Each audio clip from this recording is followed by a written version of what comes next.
Jukka Jalonen, millainen mielestäsi on tämänkertainen Karjala-turnauksen joukkue Suomella? No kyllä se on erittäin laadukas joukkue, kokenut joukkue ja voittamaan oppinut joukkue ja motivoitunut ryhmä. Että kaikin puolin erinomainen ryhmä. Ja onko tässä joukkueessa semmoisia miehiä, joita nähdään todennäköisesti keväällä ihan MM-kisoissa? No 15 pelaajaa näistä oli jo viime kevään maailmanmestarijoukkueessa ja kuitenkin Euroopasta suuri osa varmasti nyt keväälläkin tulee pelaajia, jotka kisoihin valitaan, niin hyvin todennäköisesti että aika moni tästä joukkueesta tulee olemaan keväällä mukana. Onko semmoisilla pelaajilla, jotka nyt ei ole syksyn aikana ollut mukana ringissä, niin mahdollisuutta enää nousta kisakoneeseen? Totta kai. Tämähän on vasta ensimmäinen tapahtuma meillä ja meillä on seuraavaksi Moskova ja sitten on Tukholma vielä ja sitten on vielä kevät ja siellä paljon pelejä, että tämä ei tarkoita yhtään mitään varmaa, että ei näistäkään pelaajista yksikään vielä ole kisakoneessa, että olisi valittu ryhmää, ei missään nimessä. Että kyllä tässä reilu kilpailu, tilanne on päällä koko ajan.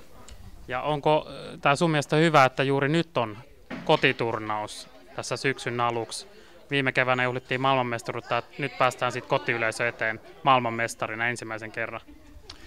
No kyllä se mielenkiintoinen tilanne on, että tosiaan ihan että sillä lailla on ajatellut, mutta että varmasti ihan hyvä yleisö ja joukkueen kannalta, että näin on, mutta että sitten kun pelit alkaa, niin kiekko putoaa jäähän, sitten pitää taas nämä menneet unohtaa.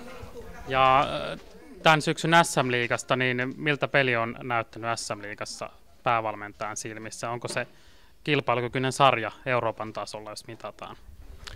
Sarja on erittäin hyvä. Nyt 10 pelaajaa on SM-liigasta ja muutama muu pelaaja on pelannut erittäin hyvän syksyn ja voisi ihan olla mukana. Tulevat varmaan sitten mukaan joulukuussa Moskovan turnaukseen. Että laadukasta peliä mun mielestä parhaimmillaan. Että pelaamisen taso on monipuolistunut ja hyökätään aika rohkeasti ja puolustetaan hyvin parhaimmillaan. Että hyvää jääkiekkoa pelataan. Ja nyt kun mennään kevättä kohti, niin tässä vauhti kiristyy, niin minkälainen leijonat me nähdään nyt Karjala-turnauksessa?